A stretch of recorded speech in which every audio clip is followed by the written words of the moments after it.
What screams, I make terrible financial decisions. Story 1. When you ask them how much they paid for something and they only know the monthly payment amount. Reply. Worked with a new hire kid in a well-paying blue-collar job.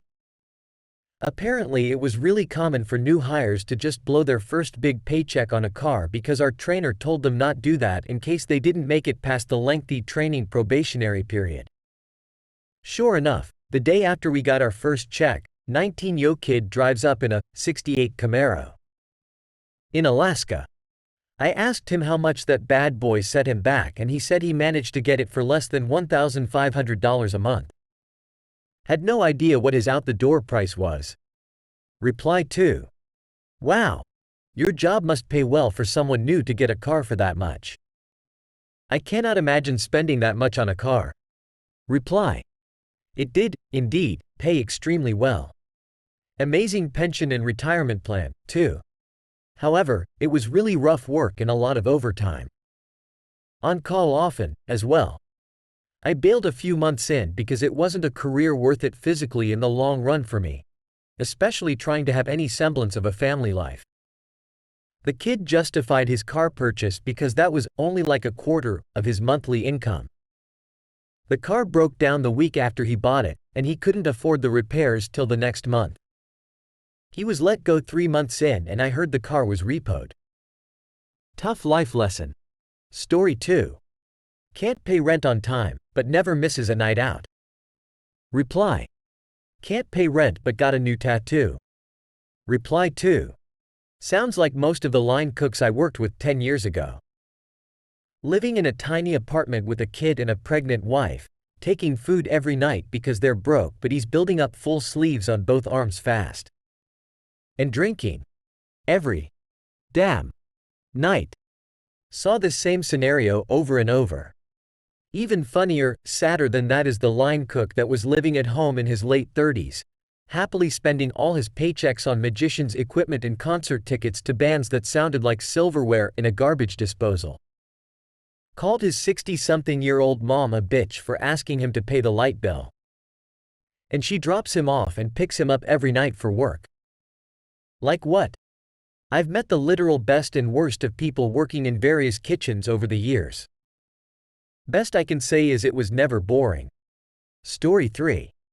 My ex-sister-in-law went to Walmart and bought a shitload of nail clippers, files, polish and anything to do fingernails with. I asked her what the hell she planned on doing with all that. She told me she was going to start a flea market. Reply. By purchasing inventory at full retail price? LMAO. Reply 2. What happened next? Reply 3. She found out fleas didn't have fingernails. Story 4. Having the top of the line everything with a minimum wage job. Unless you are an unlicensed pharmacist on the side. Reply. Unlicensed pharmacist lol. Story 5. Expensive flashy car in the low-rent apartment complex parking lot. Reply. Lol this. There's this McLaren I occasionally see driving around. The license plate, I kid you not, is not poor.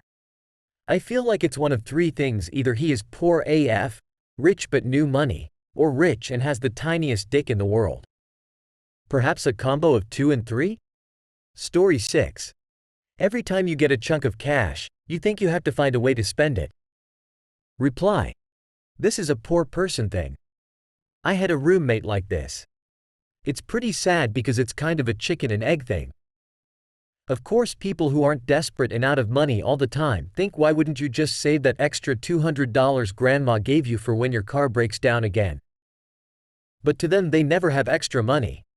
The next shoe dropping is inevitable and they will figure it out then. It will suck regardless, so might as well actually get some small luxury for once because they can afford it, and who knows when that will happen again.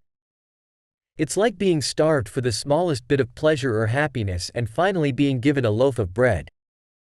You can parse it out and make it last. But it feels so good to eat the whole fucking thing. Reply 2. I used to do a really weird budget thing.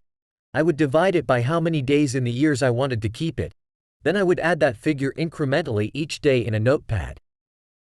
If I wanted something that was $250, say, I would wait till enough days passed that I would still have budget left over after spending that figure. It worked really well and taught me delayed gratification.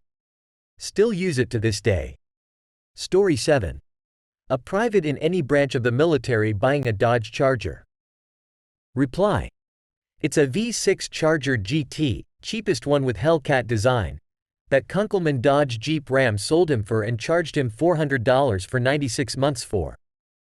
He put an SRT badge on it and tells everyone that it has a Hemi in it. Story 8. MLMs. Reply. Oh God. One of my dearest friends for the past 25 years has started to try this shit with me.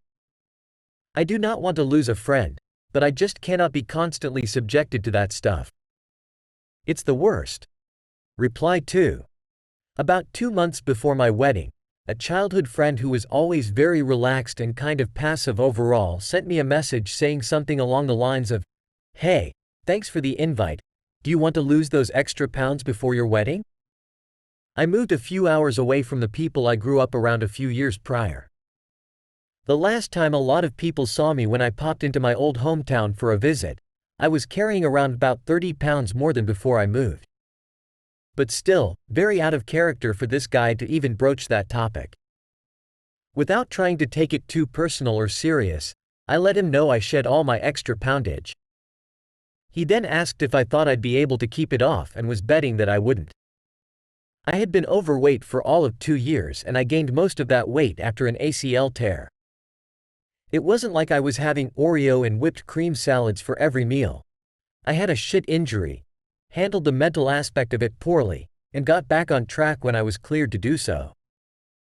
After politely telling him I'm pretty sure I can maintain, he went into this spiel about a lifestyle program, just to be on the safe side so I don't gain the weight back, ever. It was fucking Herbalife. Story 9. Burning friends by asking for emergency money based on some fake story that you will never repay. Yes, oddly specific. Yes, all too common. Reply. So you have met my family. Story 10. My neighbor can't buy her kids school shoes, but has custom rims and wheels. Reply. Not to the same level, but I internally have some judgment towards one of my husband's siblings. They have brand new cars, lots of toys, etc., but have zero interest in helping fund any college for any of their kids. But then get annoyed when their oldest child say they don't want to go to college. Like, of course your kid doesn't want to get themselves into mounds of debt. But instead of helping you bought a $50,000 new car. I obviously don't say anything, but it makes me very grateful my parents prioritized my college and helped me pay for it. Story 11. Reddit awards, now that we don't get free ones. Story 12. You own a Bored Ape NFT. Hey, stop. You're awesome. Subscribe for more. Yo.